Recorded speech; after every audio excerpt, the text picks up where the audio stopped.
Šiandien kalbinam gražią atvažiavusią porą, kuri turi 5 vaikus. Ir Ernestai Samanta atvažiavo čionais pasidalint, kaip jūs gyvenat, užduosit kažkokius smulkių klausimų. Ir aš norėsiu, kad jūs pasidalintumėt, kaip jūs gyvenat, kokius iššūkius turit. Pasidalintumėt savo išmintim, kaip jūs šito gyvenimo beprotnamyje, kuris vadinamas gyvenimo, šeima, vaikais, tėvais, kaip jūs sugebėjot likti tokie šviežus, gražus ir laimingi. Tai kai atvažiavo čionais, tai pirmas klausimas būtų toksai. Ko jūs tikitės iš šito pokalbio? Ką norėtumėt išsivežti, nors kruopelytės savo išminties, kažkokio pasimokymo, arba kokie būtų jūsų pageidavimai? Man patiko tas žodis beprotnamis, kurį jūs paminėjot, nes kartais gyvenant, mūsų atveju tokioje didelėje šeimoje, kai yra 5 vaikai, dar paminėsiu, kad yra 3 šunys ir tai, žodžiu, tokia didžiulė šeima, daug buities, daug mūsų, daug žmonių, daug gyvūnų.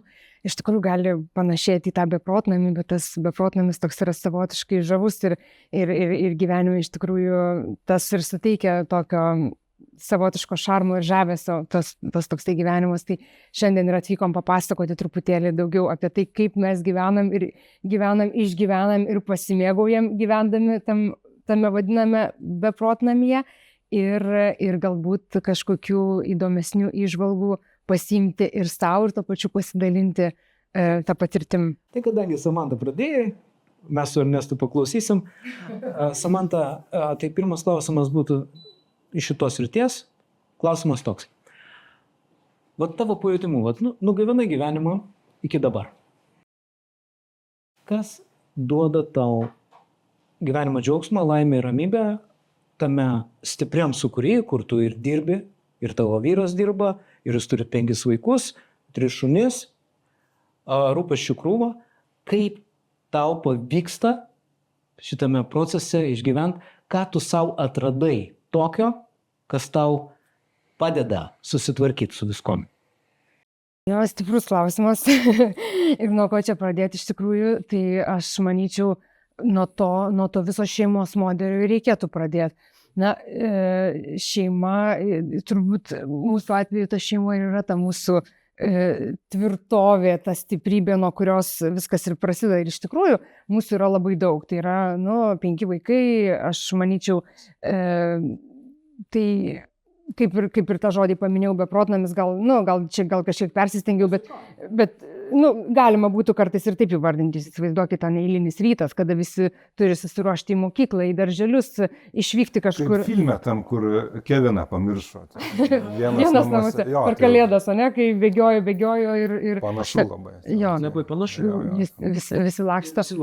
Visi laksto, visi turi savų poreikių, visi turi savų kažkokių... Visi ruošiasi, ribotas laikas.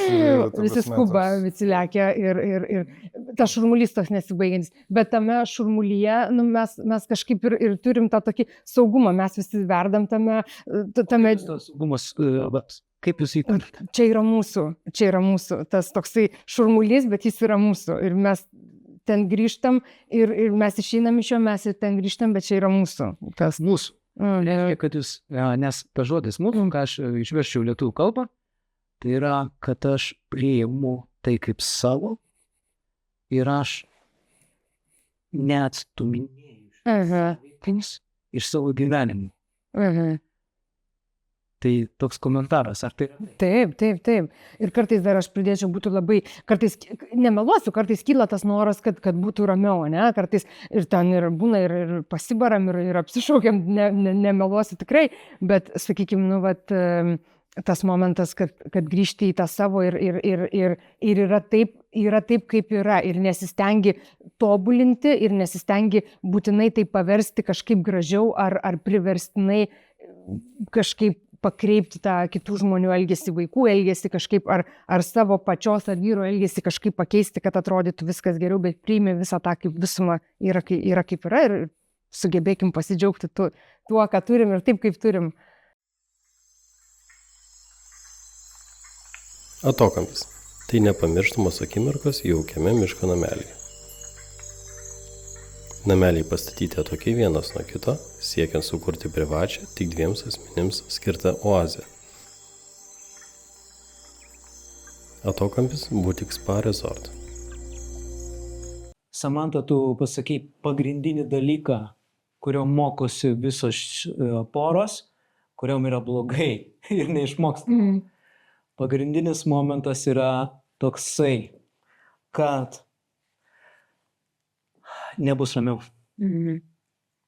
Ir arba aš realiai, su realiu žmogum, su realiais vaikais, su realia situacija, su realia rutina, kuri kels chaosą viduje. Bet kai aš tik tai pasakau, kad taip yra, ir kai aš pasakau, kad aš atsisakau visų lūkesčių, kaip turėtų būti. Geriau nebus. Geriau nebus. Bet jūsų tradicijoje, jūsų žodis, jūsų kodas yra geriau nebus. Ir nusimeta visi lūkesčiai. Nes kai tik tai prasideda pas poros lūkesčiai, prasideda ko priklausoma dinamika. Nes reiškia, kad gali būti geriau ir aš arba kenčiu kaip yra, arba aš laukiu kažko, arba aš ignoruoju. O jūs ką atradote, kaip gyvenimo nepasidaryti pragaru, tai yra atsisakyti lūkesčių. Geriau nebus. Ir kaip man su realiu Ernestu, kaip man su realia Samanta, kaip man sąveikaut, suprantant, kad tai yra norma. Nes daugeliu atveju mes susigadinam gyvenimą ir aš nebejoju, kad jūsų istorijai buvo panikos. Kai jūs sėdėjot ir piktinatės, vaikais būdami, pavyzdžiui, tėvai, nenorma. Ir mūsų tėvai visi buvo netobuli. Ir pirma pamoka vaikui yra kaip? Priimti savo tėvus ir su jais sąveikauti tokiais, kokiais yra. Mama, tu netokia. Gal ir tiesa. Bet mamos mus mylėjo taip, kaip galėjo. Ir geriausiai sekėsi tiem vaikam, kurie žaidė su savo tėvais be pretenzijų sąveikavo. Greičiausiai jūs išmokė tai jūsų tėvai, kad taip yra. Vat, greičiausiai čia yra tavo kodas. O vyras pasigavo greičiausiai, kad taip yra. Nes mes, kai ateiname santykius, mes atsinešam savo išmintį. Aišku, mes nebūtinai išminties perlų vienas iš kito mokomės, bet jums pasisekė. Va taip yra. Tai toks pagrindinis akcentas mūsų žmonėm, kas viena iš paslapčių didžiausių santykyje. Baigti tikėtis ir žaisti su tuo, kaip yra. Dar vienas toksai pavyzdys yra. Ar darželiuose buvot? Taip. Vedė į darželius? Manęs ne. Tavęs ne? O, pasisekė. Aš labai sirgau, kai buvau maža ir kažkaip manęs nevedė. Reikėjo, supratau. Meilės reikėjo, supratau. Tai dabar Ernestai, sėdi jau ketekas su berniuku Hebra ir atveda naują vaiką. Kur darželį? Taip, darželį. Ir matai tą naują berniuką prieš save. Ir ką pirmom dienom daro berniukas arba mergaitė, kurie ateina į darželį? Verkia su to, kas yra. Liūdi, klykia, kaip nori mamos. Ir šitoj situacijai dalis vaikų po 2 dienų atsistoja, prisijungia prie Ernesto grupės, ten jam duoda, patrolina, pasižiūri, pasitikrina, koks statusas, kurios grupės vietoj bus, arba patraukia Ernestą, tu būsi 6 dabar jau. Taip nebuvo. O dalis vaikų verkia visą gyvenimą. Ir kaip tu, kaip berniukas buvai ir stebėjai tos verkiančius pastoviai vaikus. Natūrali atranka. Jau natūrali atranka. Ir gyveno tie, kurie sustojo, baigė verkti ties to, kas yra, kaip yra. Ir... Arba verkia visą gyvenimą. Nes iš to matėsi, kas vers visą gyvenimą. Nu, va. Mes dalis, pavyzdžiui, aš irgi verkdavau. Paskui atsistodavau po porą savaičių ir į stovyklą mane Kažkas nuvežė. ilgiau, kažkas. Aš atsimenu, kaip aš verkiau tėvų. Paskui atsistojau, pradėjau žaisti ir aš paskui gale stovyklos nenorėjau iš ten išvažiuoti. Ir pastebėkit tokį dalyką. Tie vaikai, kurie verkia ir verkia, ir lygiai taip pat tas verkimas ir jūsų vaikuose, matot, kurie verkia su situacija. Bet geriausias pavyzdys yra neverkintis tėvai su situacija, kartais su tuo beprotnamiu, su rutina išsiklibinusia. Taip? Kiek jūs esate savo vaikam pavyzdys, kaip jūs reaguojat. Ir kiek jūs patys pasitinkate tai su vidinė ramybė. Nes mes, kaip kalbėjom prieš laidą, jūs labai gerą momentą pasakėt, kartais taip norisi atsikvėpti. Norisi. O kaip jūs tai darot? Vat vis dėlto tema. Kaip jūs atsikvėpėt tame didžiuliame veiklų, šeimos, šurmuly? Kaip jūs sugebat tai padaryti? Iš tikrųjų, tai tų galimybių atsikvėpti, kai vaikų tiek, ir pas mus dar vaikai mažiukai, yra dvynukai 2,5 metų, kiti 3 vaikai yra šiek tiek didesni, paaugliai jau, tai to atsikvėpimo galimybių labai minimaliai mes turim. Tai jau kai yra šansai atsikvėpti, jau mes jas išnaudojam maksimaliai ir va tame ir yra toksai žavesys sugebėti išnaudoti tos momentus ir kiekvienoje dienoje atrasti tuos mažus momentėlius, kada atsitinka tie šansai atsikvėpti, galbūt tai ten bus kažkokie ar 15 minučių pauzė, ar pusvalandžio, ar mankšta, ar galimybė išeiti, kad ir dviese pasportuoti, ar pabėgioti, ar tuos pačius šunis pavedžioti, bet kažkokie tokie maži momentėliai dienoje, bet kokybiškai praleisti laiką ir, sakykime, labai sąmoningai nepraskrolinti, neprasėdėti ant televizorių žiūrint ar kažką tokio veikiant, bet labai sąmoningai kokybiškai praleisti tą laiką, kad kažkiek laiko skirti ir viens kitam ir kad tas laikas tikrai nepražūtų vien tik tai tame toj sausoj naminiai buity, vien tik gaminant valgyti, keičiant pampersus, plaunant grindis ar dirbant savo darbus. Tai kad ir tos, tarkim, kelionės, ten, kai mažų vaikų nebūdavo, tai ten, ką ten sėda į lėktuvą ir viskas. O po paskutinio karto, tai dabar tik tai Lietuvos teritorijoje, nes nelabai norisi skristi jau ten kaip kol paskraidėm, tai supratom, kad geriau ne, nes ten ir susirgo, žodžiu, tai toks va ir poilsis gaunasi, minimaliai. Adaptuojamės pagal situaciją, prisitaikom. Tai aš dabar komentuoju Samantos momentą. Labai svarbu, labai stipriai dirbant, labai intensyvų gyvenimą gyvenant, labai kokybiškai ilsėtis. Ir tam reikia arba sąmoningumo ir suformuoti tradicijas, nes ką mes darom paprastai, kreivai šleivai gyvenam, arba kreivai šleivai ilsimės. Kai esame priversti situacijos, verslų, šeimos, vaikų gyventi intensyviai, tada bandymas nekokybiškai. Tai yra, transė sėdžiu telefone. Arba kažką tai tokio keisto veikiu, kur nuoširdžiai, nepailsiu aš. Aš tik tai atsijungiu nuo situacijos. O momentu atrodo, kaip čia mes. Tai yra iliuzija. Ir ko Samanta tu daliniesi, tai aš noriu užakcentuoti mūsų žmonėm, kad labai svarbu sąmoningai sekti ir naudoti atoslūgio akimirkas tam, kas yra iš tikro labai naudinga, ar pailsėti, ar pabūti vienas su kitu. Pasikraut batareikas. Ar prieiti prie Ernesto, arba Ernestas prieina prie tave, Samanta, taip, bet dėmesį kokybiškai arba pabūti dėmesį savo. Ir pabūti paprasčiausiai, kad viskas nusistovėtų. Arba pabūti vienas kitam dėmesį, kur, kai šitoks bardakas, paprastai išsisklaido meilė. O kaip jinai išsisklaido? Rolėse ir kaukėse, ir rutinoj. Buitis. Jo, dėmesys niekada nebenukrypsta autentiškas dėmesys į vienas kitą. Pasidalinkit, vat, jūs minėjot poilsį, kas yra labai svarbu, o gerai, o kaip jūs sugebat tokiame šurmuly, ką jūs daro tokius vienas su kitu, va tose trumpuose atokvėpiuose, kas jūsų manimų, jūsų porą laiko virš vandens? Čia iškirpti reiks, man atrodo. Ką mes darom?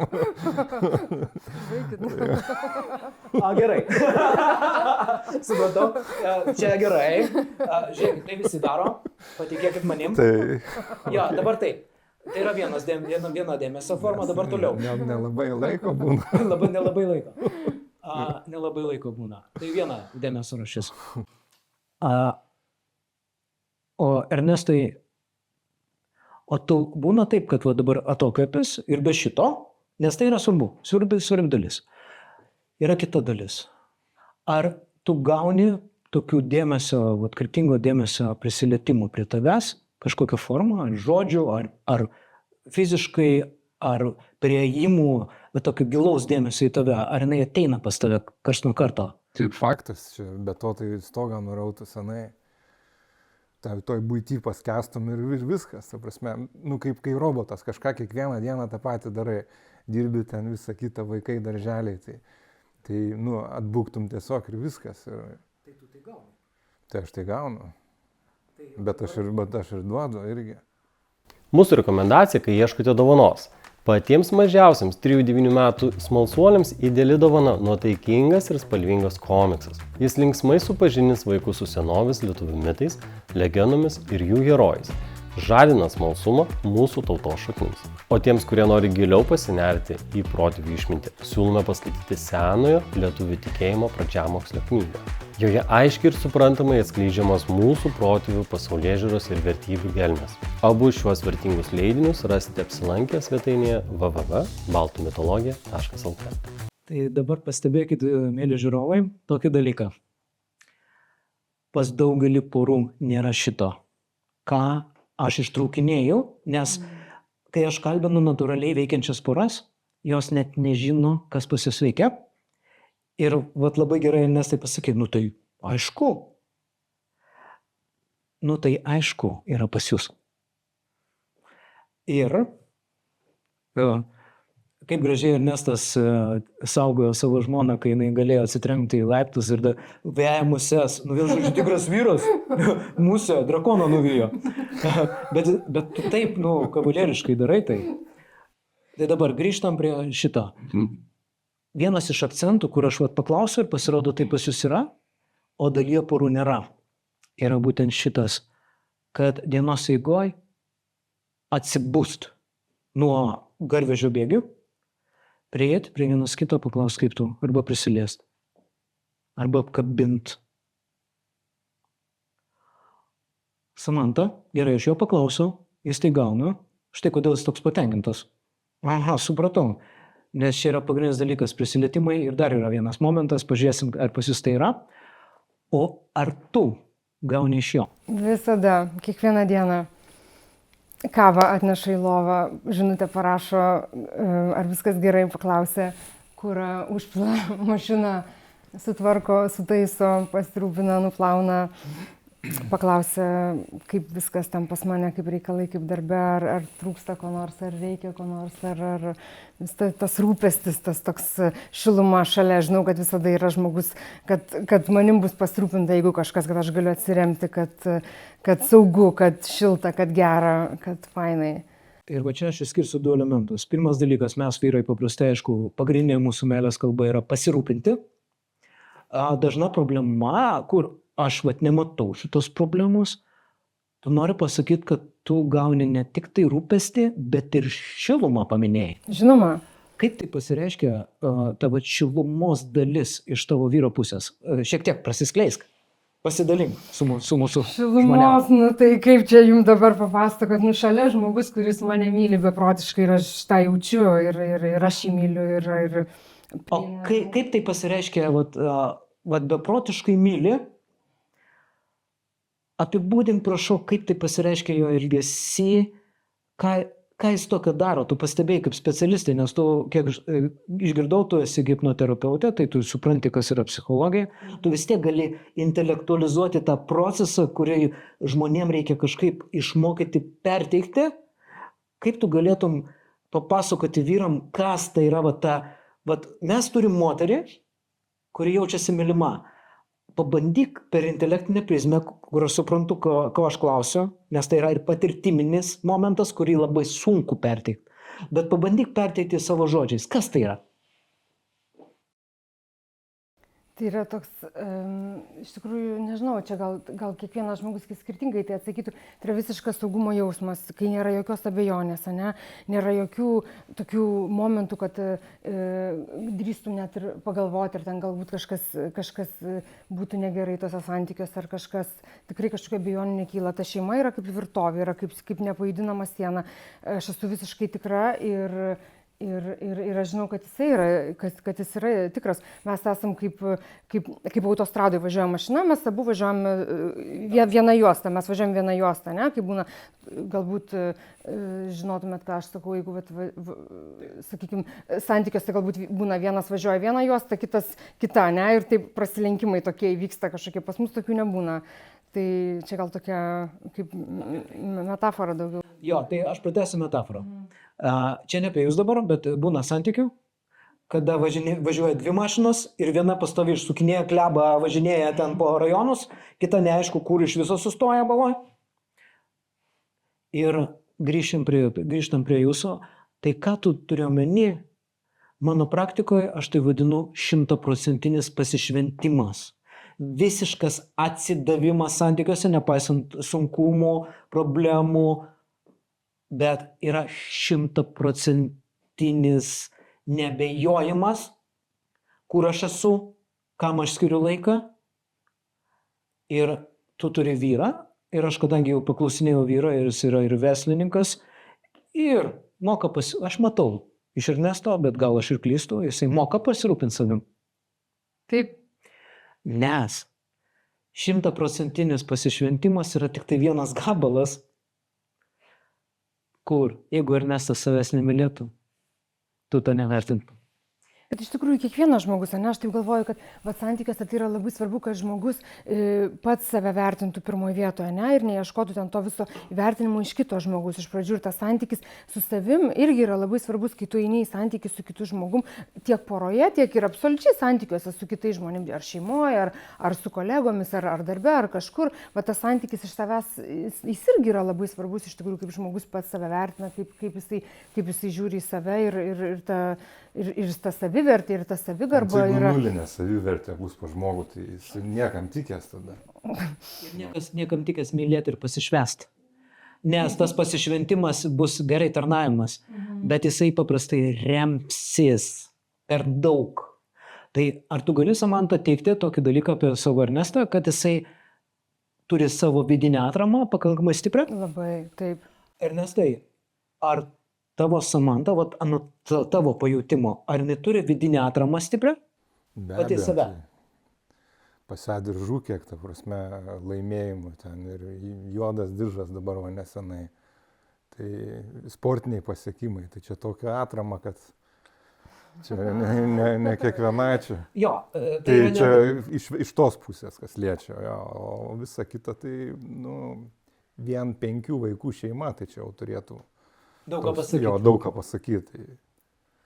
Tai dabar... Ar ta prasme, atsiprašau, ar pas Daugą yra 5 vaikai? Ne, dabar ne. Tai anksčiau jo gal ten būdavo, kai tose pasakose, ten 9 broliai jo ten. Tai yra kitos sistemos. Tai, nes aš dar pakomentuosiu. Sportas, taip jisai grūdina žmogų, jis daro jį stabilesniu, nes mes išmokstam praeiti įtampas. Taip, disciplina. Disciplina ir mus tai padaro stabilesnius. Bet pats sportas nėra atrama. Atrama yra psichologinė, kai žmogus moka atsiremti, patvirtinti pats save. Hipnoterapijoje tu dirbi su tais dalykais, su žmonėm. Tai yra sugrąžinti nestabilius atsvaros elementus, kur žmogus remiasi į santykį, į partnerį, į kažkas nestabilaus išorėje ir savyje, į kažką suvedam savyje. Ir aš konstatuoju faktą, kad tai gali būti, kad jūs galite būti stabilus vienas kitam pasišventime, iš to stabilumo, kai jūs atsiremiate į savo momentus ir tada jūs galite atnešti tą ir pasidalinti vienas kitam.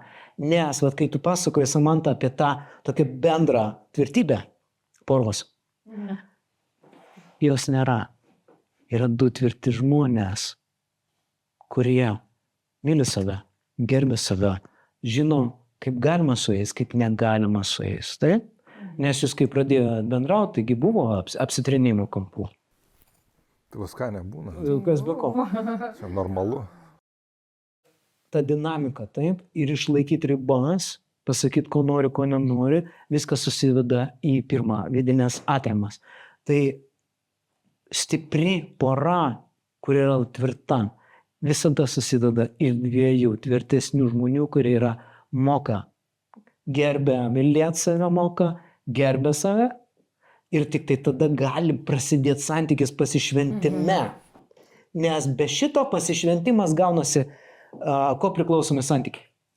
Tai yra, vat, ko jūs pasakojat, ko pas jūs nėra, tai yra ko priklausomybės. Tai yra aš su pretenzijom ir trūkumu ateinu pas Ernestas Ir reikalauja ir vienas iš kito reikalauja. Vienas ten sekso, kitas dėmesio, ko tik tai nori. Visi visko reikalauja. Ir tai yra neturtingos šeimos tradicija. Paslaptis pagrindinė, patvirtinkit ar paneikit, yra tokia. Aš ateinu turtingu ir man kaifas yra duot. Taip ar ne? Taip, ir tada dar labiau praturtini tą santykį, kaip pats iš savęs atsineši tiek daug. Aš manyčiau taip. Ernestai, kaip manai? Pritariu. Kaip jūs tvarkotės su buitim? Ką jūs tokio atradot savo poroj, kas veikia jum? Pasidalinkit savo modelių sąveikos, kaip jūs tvarkotės su rūpesčiais, vaikais, grįžtat iš darbų. Ir koks pas jūs yra pasidalinimas, ką jūs atradot savo poros išmintį, kas jum veikia? Man gal pirma mintis kilusi šovusi į galvą, tai yra, kad pas mus nėra kažkokių taisyklių, galbūt ten vyriškų ar moteriškų, tokių tradicinių darbų, kažkokių rolių, kad ten moteris būtinai gamina valgyti ir ten prižiūri vaikus, o vyras ten pjauna žolę ar ten kažką daro, ne, dažniausiai. Nu, tiesiog tokių labai nustatytų tų ribų nėra, darbų yra labai daug, jūs įsivaizduot, 5 vaikai, sužiūrėti, kad didesniai namų darbus būtų padarę, suvežioti, supirkti, mažiukai ten ir žaidimai, bėgiojimai, pampersai, maisto gaminimai, šunų vedžiojimai, namai, ten iki beprotybės, ten iki vidurnakčio galėtum dirbti iš tikrųjų, bet tiesiog pasiraitojam rankovės ir tvarkomės. Ir tiesiog kas ką, ir nėra tų taisyklių griežtų, ne? Jo, ten tarkim, ten valgyt pagaminti, tiek galiu aš, tiek jinai, nu, čia kaip pavyzdys. Arba dar ten kažkas, nu, sakykime, ten kažkokie, nežinau, skalbinius įmesti į skalbyklę ar į džiovyklę, nu. Komandiškai, mes labai komandiškai. Nuvažiuoti ten, tarkim, paimti kažką ten į darželį, ten, nu, nesvarbu, dabar, kas turi laisvo laiko tuo momentu, nes laiko nedaug yra laisvo, tai pasiskirstam savaime gaunas. Čia kaip gyvas organizmas tiesiog. Pasiskirstot. Dabar taip. Tada porą klausimų. Tai jūs kiekvienas nuspėjat iš karto ir darot? Ar vis dėlto, pagal situaciją. Kaip jūs tai sukomunikuojat? Kur jūsų manimų jūsų yra sėkmė šito susidirbimo? Ką jūsų pastebėjimų darot gerai savo poroj, ką norėtumėt pasidalinti? Gerai, kai jūs susidirbinėjat, tai komandiškai. Kas jūsų manimui tai yra pamoka. Aš sakyčiau, toks komandiškumas ir paaugliai vaikai, nes mes turim 3 paauglius, 15, 16 ir 16 metų. Ir tai vos ne 5 suaugę tokie žmonės išeina ir dar 2 mažiukai ir gyvūnai. Tai mes tiesiog, žinom, kad tie tam tikri dalykai turi būti padaryti kiekvieną dieną ir toks būna greitai. Gerai, kažkas veda šunis, kažkas važiuoja darželį, kažkas kuta bulves, kažkas plauna grindis, tan, išsidalinam tos darbus, sušokam, visi juos pasidarom ir tada vakaras jau mūsų bendras. Iš tikrųjų, taip ir yra. Toks nėra, kad kažkoks ten, tu ten gal vesk šunį, tu gal ten kažką, o aš gal ten. Arba čia ne mano prioritetas. Jo, mes kažkaip labai komandiškai, taip be kažkokių ten didesnių. Pavyzdžiui, ten kažkokio darbo šiandien nepadarysi, tai viskas. Ir ten nusitems, rydienai liks ir poryt ir turi dabar, čia ir dabar padaryti viską. Nes tiesiog 7 žmonės, skalbimo mašina sukasi minimum 3 kartus dienoj, džiovyklės 3. Jeigu tu vieną užvėluosi, kitą dieną ten jau tokį kiekį rūbų nebeįeinama zona bus. Visam šitam susidirbime, kai kurie vadinat komandiškumu, yra toks elementas, kaip komandavimas, sakymas, susidirbimas, ką reikia daryti. Tai gaunasi taip, kad jūs greitai komunikuojate tarpusavėje, ar taip yra, kad jūs šaudotės, ką reikia padaryti, ir tai jūsų, tu jeigu šauni, Samanta, Ernesto arba vaikam, ką reikia padaryti. Noriu pasakyti, kad jie tai daro? Mes šaukiam šeimos susitikimą virtuvėje, aš visus pašaukiu į virtuvę, subėga visi į virtuvę ir tada greitai išsidalinam darbus. Maždaug, hebra, davai, kas veda šunis, kas pjauna ten žolę, tak, maždaug tokiu principu. Ir mes kažkaip taip visi, jo. Taip, tai kad... Aš akcentuoju, sveikumas. Tai yra, iš principo, tai yra susitikimai, pasitarimai, trumpi, korporacijos vadinama šeima, kur vyresnieji paprastai susako, ką reikia padaryti, be ceremonijų. Susakoma, taip, tu jaunolį, dabar 16 metų pjausi žolę, ten be jokių klausimų. Taip ir būna, jo. Bet ko pas jūs nematau toksiško, visi sako, ką reikia daryti, tiesiai šviesiai, niekas nebando tikėtis, niekas nebando sakyti, kad tu turi atspėti, ką reikia daryti. Aš teisingai suprantu, kad jūsų poroj nėra tokio dalyko, kad įsižeidimo. Taigi tu turėjai tą suprast pats arba pati, kad reikia tai daryti. Jūs to tikiuosi, nepraktikuoja. Taip, dėrybų nėra. Čia tokie yra dalykai, kuriuos mes kažkaip išsidirbom ir mes juos darom visi. Ir tas komandiškumas toksai, kad... Gerai, tai komandiškumas tai yra kaip ir meilė, neapibrėžtas. Komandiškume, ką aš dabar matau jūsų poroj, tai yra, aš nebandau tikėtis, aš nebandau bendrinė prasme kažką kalbėtis, aš paprasčiausiai prieš nosį sakau, ką reikia daryti, be jokių nuoskaudų, be jokių pykčių, be jokių vilimosi, aš paprasčiausiai sakau, ko noriu, ką reikia padaryti ir mes dalinamės tarpusavį komandiškai jaučianais, kas vyksta. Ir kadangi jūs esate tarpusavį, matyt, susidirba taip. Vaikai mato pavyzdį pas normalius tėvus, nes vaikai į komandą jungiasi, kai mato gražius santykius pas tėvus. Ir kai tarpusavį tėvai vienas kitą gerbia, tada jie tik tai tada gali būti autoritetas. Šita magija yra tik tai pas jūs. Šitą vietą gerai. Jo, čia jums nuskilo. Jūs daugelį vietų esate natūralai vadinamieji, kurie sunkiau gali pasidalinti savo patirtim ir ją reikia ištraukinėti ir rodyti kaip pavyzdį, nes komandiškumus. Būkit komandiški, mėly žiūrovai. Jūsų poras turi būti komandiškus. Ir suprantat, kiek tai yra bendra. Ir iš to neįmanoma pasimokyti iš komandiškos. Komandiškume yra visada. Tvarkausi realiai, žiūriu, kas prieš nosį, sakau, ko reikia čia ir dabar. Galima bandyti sutarti ilgainiui, kur kieno tam tikros pareigos, bet ir tai. Samanta, Nepavyko.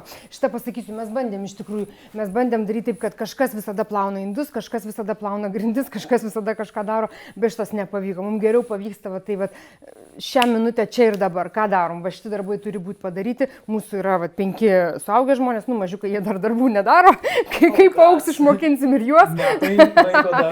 Bet va, tuos darbus, kuriuos reikia padaryti, mes tiesiog išsidalinam, juos padarom ir tada viskas vakaras ramus, taip ir vakaruojam. Bet taip, kad pasiskirstyti rolėm ir kad neveikia, kažkaip bandėm ir ne, šitas nepavyko. Patvirtinu, kad ilgainiui susitarimai ilgalaikiai. Dėl principų, taisyklių, kur vat ilgalaikiai kažkas kažką turėtų daryti arba sutarėm, kad tu būtent tvarkai ten, pavyzdžiui, šunys vedžioja ir dar kažką. Mano praktikoje ir mano šeimoje neveikia. Tai yra viena. Vienintelis būdas, sakom, ko reikia prieš nosį. Vat dar jūs ir patvirtinat mano patirtį ir mano darbo praktikoje, kad pagrindinis momentas be jokių nuoskaudų paprastai tūpai, kaip aš sakau, sakom, ko reikia, kiekvienas sudedam į katilą. Turi priminti tiesiog. Priminti be priekaišto. Paprasčiausiai sakai, be jokių moralų, be jokių išvedžiojimų, sakai, ką daryti. Ernestai, kitaip tu verslė nesusitvarkyti. Tai kiekvienas turi savo kažkokias pareigas, tiesiog, ir viskas. Vaikų pareigos į darželę, nueiti. Kažkam žolę nupjauti, į mokyklą, Ir jūsų dvynukai 2,5 metų, jie mato šitą tradiciją. Ir po 3-4 metų, jie, jeigu matys gražų santykį, jie kartos tradiciją. Vaikai kartoja tradicijas tik tai tada, kada santykis yra gražus. Iš principo, tai nepaisant to, kad jūs ten turite 2 makakas 2,5 metų, tai 2 berniukus, bet jie geria dabar informaciją, nepaisant to, kad tuo metu lubose kabo ir kažką graužia. Tikrai, tai žodžiu prasme. Taip. Bet tai praeis. Gal. Mes tikimės. Iš kitos pusės, vaikai yra hiperaktyvūs tada, kada jie yra sveiki, stipriai sveiki, tada sveikata kala per kūną ir tai yra ir komplimentas, tai gali reikšti tam tikrą nerimo ir susirzimo momentą poroj, bet mes čia nelysim, nenagrinėsim, nes nėra ko. Ir iš principo, kokiu turi klausimų Samanta ir Ernestai, kaip tvarkyti su tais 2,5 metų hiperaktyviais vaikais? Man iš tikrųjų buvo labai įdomu, nes mes ne pirmą kartą tėvai buvom jau užauginę savo tuos 3 vaikus ir patirtį tą turėjom ir kai gimė dvyniai, tai buvo labai didelis pokytis, aišku, jie gimė ankstukai, buvo ten ta visa pradžia sunki, nėštumas, aišku, labai sunkus ir paskui keli mėnesiai ligoninė ir taip toliau. Ir paskui jau jie augo, viskas kaip ir gerėjo ir mes labai anksti pastebėjom tų hiperaktyvumo, tokių užuominų, jau jie net visai mažuliukai, ten gal 6 mėnesių būdami, tuose šokliukose šokinėdavo, ten jau iki visiško užsiturbinimo šoka, kad ten jau kelių mėnesių net būdami, tai matėsi ten tie tokie jau labai momentai. Na ir dabar jau 2,5 metų, tu ten ko tik nėra buvę, čia galėtumėm atskirą podcastą apie tai nufilmuoti, apie visus jų nuotykius, jokio savisaugos instinkto, jie lipa, bėga, nusivežėm prie jūros, tiesiai į vandenį, į gilumą, ant kažkokio ten kažkur būtų, va čia nuo tų laiptų nušoktų, žodžiu, ten tikrai sugeba. Nudažytas šlagbaumas buvo raudonai, prilipo būdu. Ta prasme, žmonių 100 praėjo niekas. Mūsiškai prilipo ant to, tiesiog, su tais raudonais dažais viską ištepė, ten, tokių komiškų situacijų būna, bet aišku, ten, to šaršalo, jūs galite įsivaizduoti, kiek, jeigu jis sugeba ant šviestuvo užsikabinti 2 metų vaikas, lipdamas sienom, dėl to aš ir sakau, tikrai, prasme, lipa sienom, tai žodžiu, tai be pasakodama pamečiau mintį, ką aš. Jo, koks klausimas būtų tau, prisiminiau, tai kai mes buvom auginę jau vaikus ir matę, sakykime, paprastus, normalius, sakykime, paprastus vaikus, tai aš matydama, girdėdama istorijas ar matydama tokius pašėlusius vaikus, aš tiesiog galvodavau, tikrai nuoširdžiai prisipažinsiu, galvodavau, kad tėvai nesugeba susitvarkyti. Tikrai netikėjau, kad gali būti taip. Tai va dabar, kai gavom tokią patirtį ir tą patys išgyvenam, tai iš tikrųjų, tai taip, ir labai daug skaitom ir domimės, ir specialistus, aišku, kreipiamės pagalbos ir gaunam šiek tiek tos pagalbos, bet tikrai yra, tikrai labai yra nelengva, bet mano gal toks ir būtų ir klausimas, kaip toliau, ne, kaip išlaikyti tą balansą šeimoje, ne, ir kaip neleistam tam visam dar labiau didėjančiam chaosui, nepaisant to, kad jau yra 5 vaikai ir ten visas tas, kas yra, dar tam hiperaktyvumo, tai bangai neleis dar labiau mūsų visų ištaškyti ten maksimaliai ir išlaikyti tą tvirtą branduolį ir... Taip. Tai norit, kad mažiau ištaškytų. Tai dabar prieš atsakinėdamas aš dar užduosiu vieną klausimą. O ką jūs atradot, kaip šiek tiek suvaldyti situaciją? Kokią pasidalink vieną pamoką, kurią tu savo išmokai, kaip tvarkyti su hiperaktyviais savo vaikai?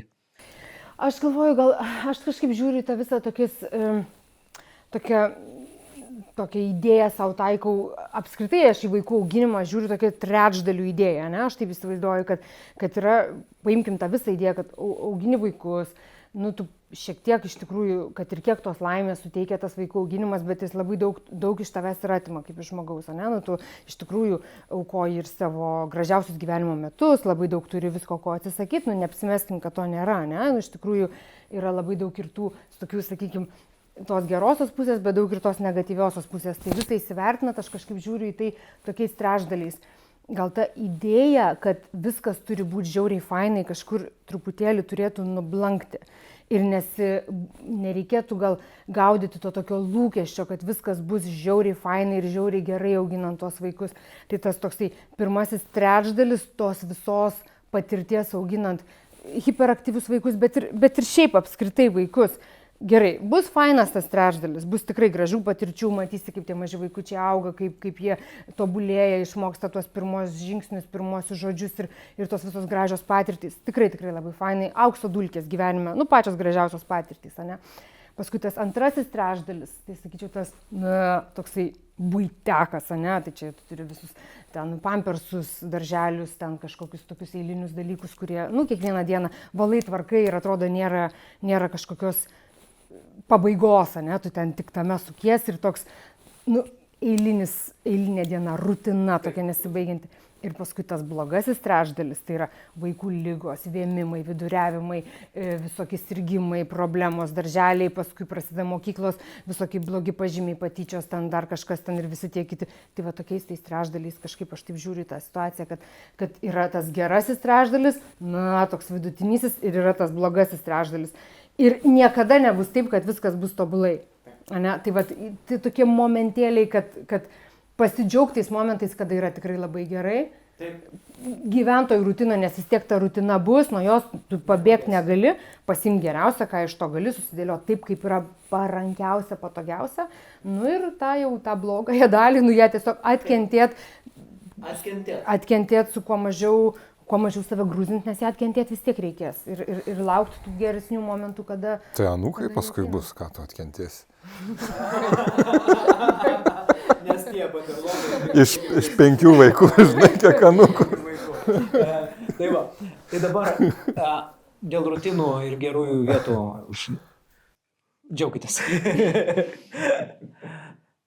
Ir iš principo atkentėti, kad negrūzintų. Va čia yra mūsų išminties pamoka. Jeigu sporte, žinai, kad tu turi kentėti praktiką. Ir kančioj svarbiausia neturi būti nepriėmimo jausmo. Atpalaiduoti kūną tuo metu. Ir pasakyti, nuostolių bus. Ypatingai su hiperaktyviais vaikais. Ir aš kaip pavyzdį duosiu. Anksčiau, kai galbūt ir Ernestui tai bus, arba tau, Samanta, toks pavyzdys, anksčiau, kai taupėm pinigus, nusiperki mašiną ir jinai sugenda. Ir galvoju, bliamba, kaip blogai, 200 litų arba eurų, brač, kaip čia man gyvenime nepasisekė. Dabar užkala variklis. 10 metų perspektyvui vienas kartas. Kalkuliuoti nuostoliai. Ir kai mes žiūrim į savo žmonės, į savo aplinką, įskaičiavę kalkuliuotus nuostolius, nemalonu. Bet tas leidžia praeiti tą nemalonėją dalį biškį lengviau. Kalkuliuoti nuostoliai. Hiperaktyvūs vaikai, jie greičiausiai bus labai neblogi verslininkai, arba labai bus veiklų žmonės, arba jie bus lakstys po pasaulį ir ta gyvybė jam kažkam bus duota, paskui labai išryškės talentai, netgi gali būti skirtingi pas vienukus. Gali būti vienodi, gali būti skirtingi. Ir realiai, kai mes pasakom, mes priimam nuostolius. Šičia bus bardakas, balaganas ir mūsų šeimai, nes mūsų ir vyresnėjai bus apiplėšti ir mes busime apiplėšti laiku ir nuostoliais. Taip? Ir kai aš pasakiau, kad nuostoliai bus, ir aš baigiu krūpčioti, stresą mes susikuriam, kai bandom išvengti nuostolių, o jų neįmanoma išvengti. Ir mūsų išminties pamoka yra matyti gyvenimą ir per mūsų vaikus pamoką nuostolių bus. Ir kai aš pasakau, tiek to, vat aš pasiryštų su šitais nenormaliais, palyginus su vyresnėliais vaikais, bus didesni nuostoliai. Ir tada, kas be ko, kad aš krūpstelsiu, jeigu kas nors sudužo. Bet tame nebebus tokia, ir vėl. Ir vat, Samanta, aš tik tai patikslinu, kodėl tu išvengi pragaro su makakom 2,5 metų. Išaugs paprastai būna, labai keičiasi paskui situacija. Ir dar susitaikyti su visais scenarijais, kad bus bardakas. Ir aš mokausi atpalaiduoti raumenis. Kaip ten hipnozai? Taip, kai dirbome su klientu, tai yra visiškas nuvedimas į atpalaidavimą, bet kai tu mokai žmonės atsipalaiduoti, tu pati leidi savo atsipalaiduoti ir susitaikyti į priekį. Tai pagrindinis momentas yra su makakinu. Yra susitaikyti į priekį ir mokėti atpalaiduoti savo kūną, nebandyti krūpčioti ir išvengti visko. Stresas sukelia kitom porom bandymas išvengti nuostolių. Psichologiškai. Krūpčioti, pastovi gintis, kas nors įvyko. Jeigu dūžta visi namai. Nes nebus taip, kaip mes norim iš tikrųjų, tai išmokom, nes taip atrodė, kad pažaiskit jūs vaikučiai čia ramiai, kamputį gražiai čia, nes čia viskas jau švarus tvarkyta. Ne, jie eina kai tankai, jie daužo, laužo, jų toks ir yra ta energija, kad viską išnaikint, sunaikint. Tai tą iliuziją jau kažkaip praradom, kad bus taip, kaip mes norim, jau bus taip, ir kaip jie. Ir va tas iliuzijos praradimas jums išsaugojo sveiką protą, išsaugojo ir išsaugo sveiką protą su jūsų aktyviais vaikais. Tai greičiausiai bus ir dovana paskui ateity, tie aktyvūs vaikai, nes tai yra labai gyvybingi vaikai. Todėl iš principo vienintelis dalykas atsipalaiduokit, bus blogai. Ir savo ramiai siaučia uraganas, jums skirta jūsų išminčiai pasitikti uraganą, atsipalaiduojant ir priimti uraganą, nes vaikų stichija, iš tikro stichija vaikuose, yra mokymas pasitikti stichiją savyje. Ir ramūs žmonės yra ne tie, kurie ramūs tada, kada yra ramu. O ramūs žmonės yra užgrūdinti žmonės. Arba su pakrikusias psichika, kurie neturėjo metodikų, kaip grūdintis. Nes grūdintis reikia mokėti. Vienas iš jų sportas, kitas yra normalus verslas, kur reikia išlaikyti Ernestai psichiką normalią, nes labai lengva ištasyti nervus. Taip? Prisinervuoti. Taip. Stresas irgi. Stresas. Ir nemoki pasitikti šakės tau, kaip vadovų bus. Ir jūsų pavyzdys, kaip jūs grūdinatės, paskui duos vaikam tą tradiciją, kaip jūs tai darot, per vaibą, per pavyzdį psichologinį. Ne ką jūs šnekėsit vaikam, o kaip jūs pasitiksit. Ir ramybė atsiranda po daugybės išplaukimų į audringas jūras. Kai tu supranti, kiekvieną kartą, kai suima ta banga tų hiperaktyvių vaikų, kiekvieną kartą, kai tu praktikuoji tą pasitikimą be lūkesčių, daryti tai, kas reikalinga daryti, ir su atsipalaidavimu, ir pasiduodi, įneri į tą bangą, bet su atsipalaidavimu. Kiekvieną kartą tai yra praktika pasinėrus. Tave ta praktika grūdina ir daro vis ramesniu. Ir ramybė yra žmogus, ramus žmogus yra tas, kuris praėjo normaliai sunkumus. Tai toks atsakymas bendrinis. Ir aš patvirtinu, kad jūs esate tame kelyje ir jūs tai darot. Aš tik tai užakcentuoju, apie ką šitas gyvenimas. Tikrai taip. O klausimas dabar tiesiog, pavyzdžiui, Ernestai, įgūdis, kurį tu, pavyzdžiui, arba ten sprendimas, kurį tu atradai ir kurio, pavyzdžiui, didžiuojas, savarankiškai. Čia turime apie šeimą? Jo, šeimos santykius nesvarbu, galbūt kažkur tai buvo dalis, kurių tau buvo aktualesnė ir, tarkim, pačio kažkoks atradimas. Išmokta pamoka tavo, kur tu nemokėjai, išmokai ir tu džiaugiasi, kad tu ją išmokai. Nežinau, sunku. Ką aš išmokau? Žinai, ką aš pasakyčiau, mes iš tikrųjų abu degtukai esam. Jeigu taip visiškai teisybę pasakyti, mes tokie, tikrai mes, jeigu taip leis savo, ypač prieš dvynukus, tai mes būdom tokie, Tai čia, žinai, ką, ištvermė storą odą užsiaugini, žinai.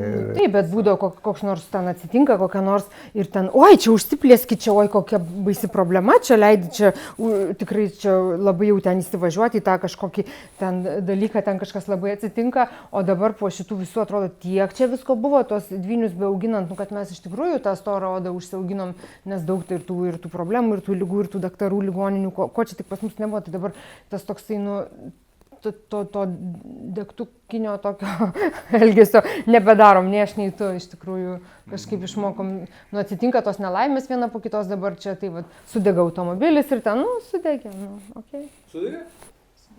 Pilnai. Batareika? Ne, visureigis. Gerai, bet dabar apie degtukus. Tai iš principo, Ernestai, tavo atsakymas yra tobulas vyro atsakymas. Aš gyvenu. Ta prasme, kokios pamokos? Aš praktikas. Neteorizuoju, gyvenu. Dabar, Samanta, tavo momentas apie degtukus. Degtukai sudegina santykius.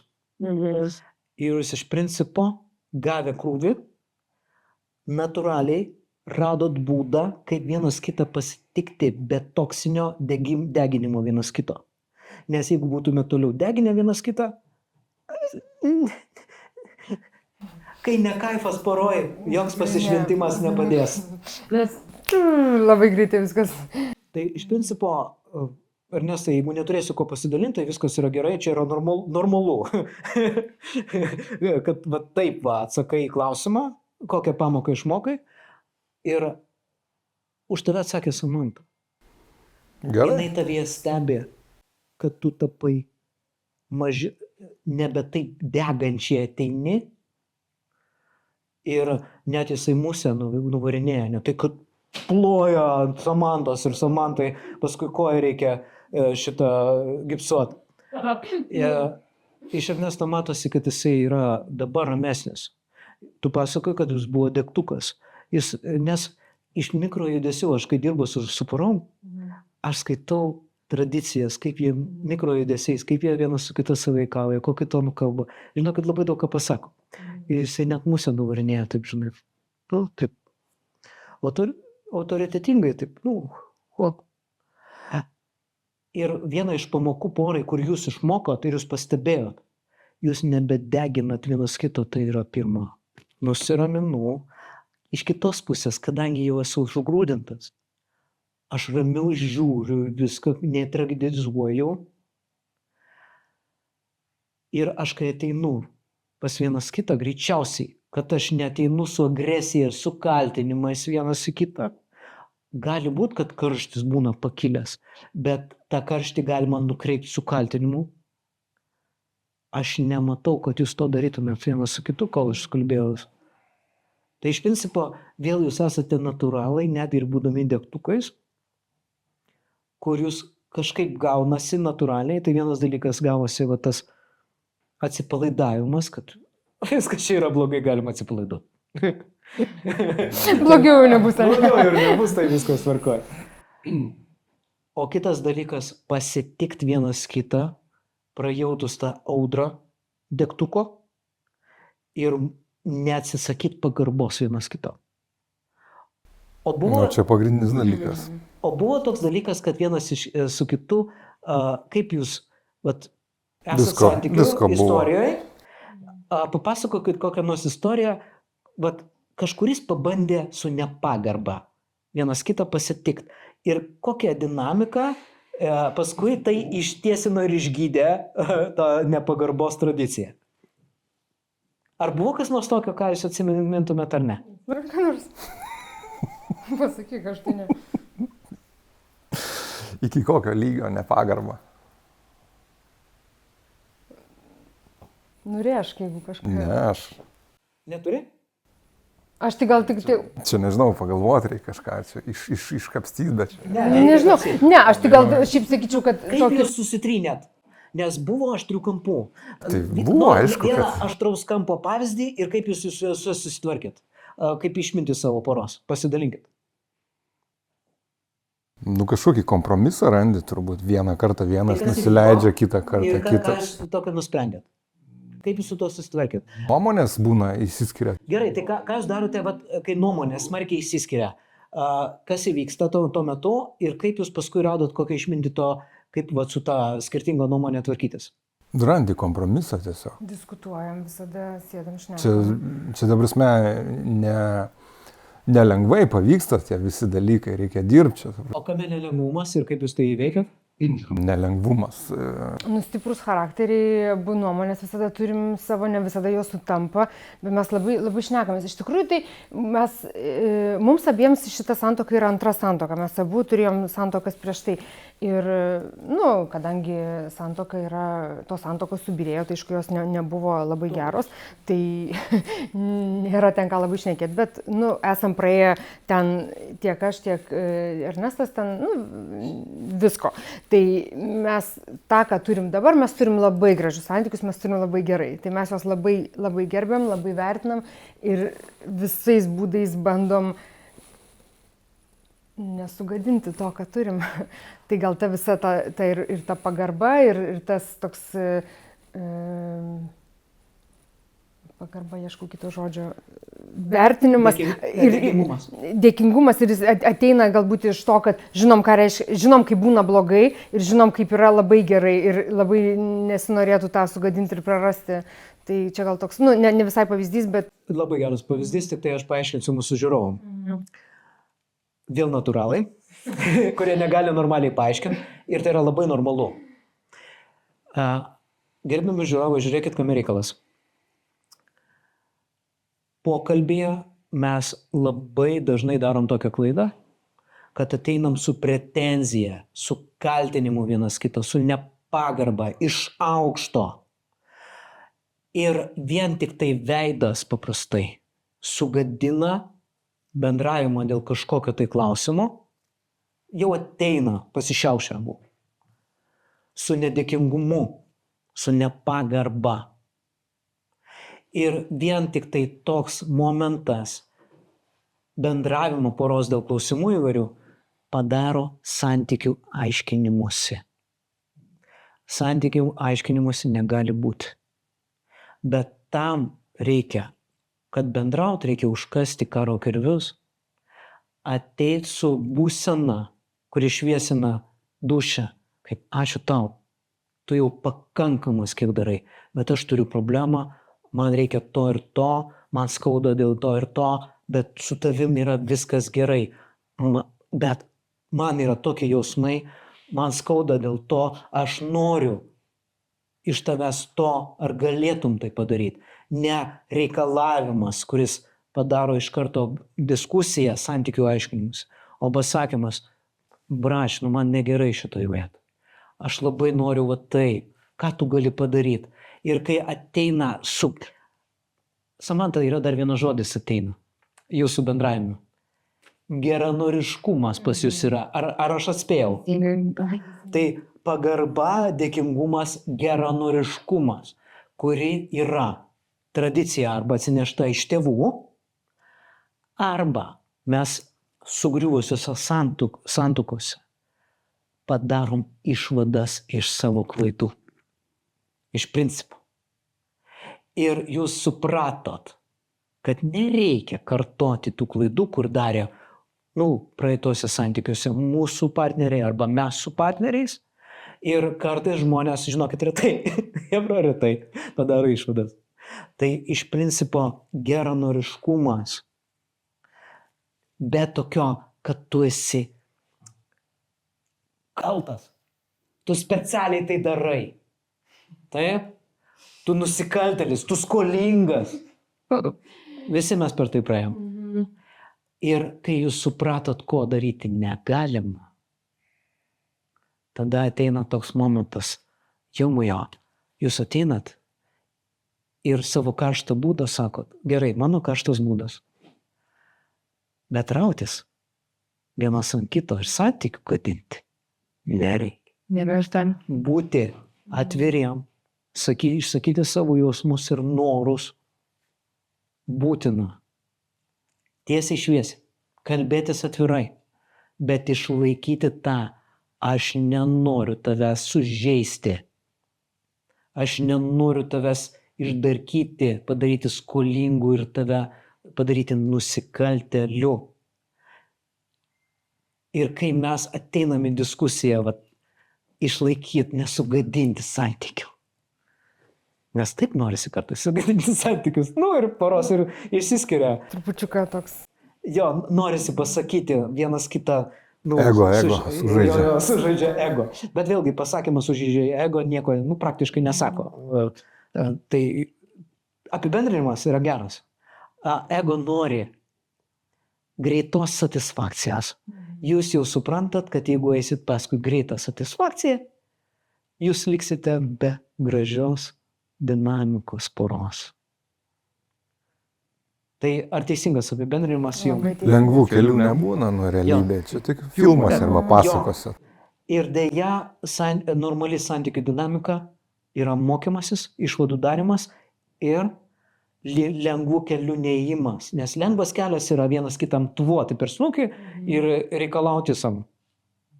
Kom tai baigėsi, mes visi matėm savo gyvenimus. Tai labai ačiū Jums už tokį nuostabų pavyzdį, prie ko Jūs priėjot, bet gerbiami žiūrovai, tai yra labai sudėtingas kelias, tam reikia studijuoti, matyti, eiti sąmoningumo keliu. Man klausimas, tarkim, ar galima tos iššūkius pagalsti tam tikrą prasme, arba galbūt ir būna jums taip, kad tai būna, tie iššūkiai būna ir azartas tam tikrą prasme. Išmokti pamoką azartės. Jums nebūna tai? Ne. Mum azartas dvynukai dabar. Tai aš nežinau, pats didžiausias turbūt. O išmoktos pamokos anksčiau, man atrodo, buvo jau. Nes, ta prasme, jeigu nebūtų tų išmoktų pamokų, tai nebūtų kartu 5 metų. Jo, ir kažkaip gal su tais vaikais dabar kiekvieną dieną kažkas naujo įvyksta. Kaip aš sakau, mes patyrę tėvai jau buvom, bendrai 3 vaikus užauginę, tai atrodė, kad čia gimsta dar 2, mes viską žinom, tik jau čia mes su patirtim, čia jokių problemų, užsiauginsim dar 2, bet jie tokie kitokie ir viskas taip yra kitaip, kad buvo toks ir tai būna pasirodo ir toks visiškai nauja patirtis ir kiekviena diena toks, tikrai kiekvieną dieną vis kažkas naujos jis atsitinka, tai toks azartas ta prasme, kad tikrai, kas dar, kaip čia dar kitaip, kaip čia dabar reikės išvairuoti, kažkas tokio vis. Ne, tas tikrai, kad tau su tam tikra patirtim, kai tu gauni dar naujų iššūkių, tai tampa tam tikrą prasme kuras adrenalino ir ta... Jo, gaunasi aš galiu ir ta prasme dar kažkas atsitiks, tai kokios problemos. Kai galima sakyti, yra tam tikrą prasme ir varuoja. Galbūt. Ir dar kava, aišku. Tai pas jūs dabar kava ir dvinukai. Varomoji jėga, kuri va taip, per užpakalį plaka ir sako, būkti gyvi. Taip, įsivaizduok, važiuoji į darželį, paimi vienas vaikas čia ant vienos rankos, kitas ant kitos, kuprinė ant pečių, su koja tukštant mašinos durelės uždarai, toks, kaip ir kokį filmą ten pafilmuot, būtų Instagramui, ten nerealūs vaizdeliai, tik nėra ten šalia, kad kas nufilmuot tokius, bet toks tikrai kartais, kaip mes ten tą logistiką susidėliojam ir sugebam fiziškai suvaldyti ten tą visą tą šaršalą, tai ten, tokie pasijaučiam truputį superherojai, kaip ten visas tas ypač kai gražiai pavyksta, bet didžioji dalis nebūna tokia labai graži, bet... Kas be ko, ne, tai yra iš tikro, tai ką mes vaizduojam ir iš tikro, kas vyksta mūsų gyvenimuose, tai yra paprasčiausiai vadinama gyvenimu. Realybė. Tai, ką mes ten matom Facebook'e ir Instagram'e, tai yra tik tai tie momentai, kur galim vienas kitą parodyti saldainių savo iš viso to gyvenimo. Nefiltruota. Jo, bet tai yra filtruota informacija ir iš principo tai gadina mūsų gyvenimą. Palinkėjimas. Ok. Iš, ta prasme, paprastus gailius palinkėtume tau pro. Nežinau, stiprybės. Vienas žodis. Užsiauginti jo hipotetiškai didelis raumenis. Ta prasme, ir susitaikyti, kaip minėjo, kad geriau nebus, nes iliuzijos nužudo viską, tarkim, lauki kažko ir nesulauki. Tai. Gal kad visada atrodo, čia aš kaip hipnoterapeutė visada metaforom šneku, kad žolė žalesnė ten pas kaimyną kitoj pusėje, ne? Bet žolė žalesnė ten, kur ją laisto daugiau. Tai iš tikrųjų, kai stengiasi, tai kiek investuoji, tiek ir turi dažniausiai. Tai labai tas svarbu ir iš tikrųjų pasidžiaugtais gerais momentais ir nesitikėt, kad viskas bus idealu, nes idealu niekada nebūna nei santykiuose, nei vaikų auginime ir sugebėt pamatyti tuos smagius momentus ir pasidžiaugtais tais smagiais momentais, nelaukiant, kad viskas kažkuria diena kažkada pasidarys idealu, nes to niekada nebus, taip gali laukti ir pralaukti visą gyvenimą, man atrodo. Tai džiaugtis kiekvieną dieną ir susirinkti tuos mažus laimės momentėlius ir iš jų pasidžiaugti. Aš taip sakyčiau. Super. Tai dabar rezumuoju. Gyventi dabar. Tai daugelio atveju yra koncepcija, o iš tikro, apie ką jūs kalbate, tai yra praktika, kur aš nebėgioju, kad bus geriau ir nelaukiu. Aš prieš nosį gyvenu. Ir jūsų praktikoje ir pavyzdžiuose yra tas, kad aš paprasčiausiai gyvenu, nelįsdamas į traumas praeities, nesitikėdamas ateities. Nesitikėjimas ateities jūsų poroj ir jūsų gyvenime jūs privedė prie gyvenimo realiai prieš nosį. Kuo labiau prieš nosį gyvenam, tuo labiau turim tą dabarties pajautimą, kuris nėra mintis apie dabartį, o tvarkytis su realybė. Tai čia yra viena iš jūsų pamokų. Toliau raumenis užsiaugina kaip sporte, pavyzdžiui, tu ir sportininkė esi, pertemsi, tu susitraumuosi. Raumenis poroje ir gyvenime auginami išmintingai, taikant ir darant išmintingas išvadas. Jums pasisekė. Kiti turi tiek pat ir daugiau, negu jūs mokyti savo gyvenime, pasitikti gyvenime, nes jeigu neteisingai pasitiksit savo pamokas, neteisingas išvadas pasidarysit ir lygiai taip tavo, pavyzdžiui, hipnoterapijos praktikoje, tu tiesini neteisingas išvadas apie gyvenimą. Nueinat į vaikystę, pavyzdžiui, žmogaus taip, ir jisai pamato kitaip. Jums pasisekė, jūs pamatėte kitaip. Ir jūs esate nuostabus pavyzdys, kai žmonės, kai pamato, pasitinka sveikai, padaro sveikas išvadas, jie turi normalų gyvenimą. Sunku, bet normalų. Nes psichologiškai tu tada gerai jautiesi su sunkiu gyvenimu. Čia pas visus sunkus gyvenimas. Todėl mes matom 5 vaikų šeimą, 3 šunis. Čia dar irgi. Nu, su šunim mažiau problemų. Jeigu jas pastatyti normaliai hierarchijai, tai jie tam nebaisu. Bet gali žmonės, turėdami veiklas, vaikų krūvą, iš jų 2 chaosus, kai turi požiūrį į gyvenimą, nesitikėti, neturėti lūkesčių didelių, siekti savo tikslų, kas be ko jūs siekia. Toliau priimti taip, kaip yra. Pirma, susitaikyti, praktikuoti gyvenimą, eiti į gyvenimą. Jūs esate ta pora, kurius abu paragavot gyvenimą. Lepūnėliai, būdami, jūs nesusitvarkytumėt.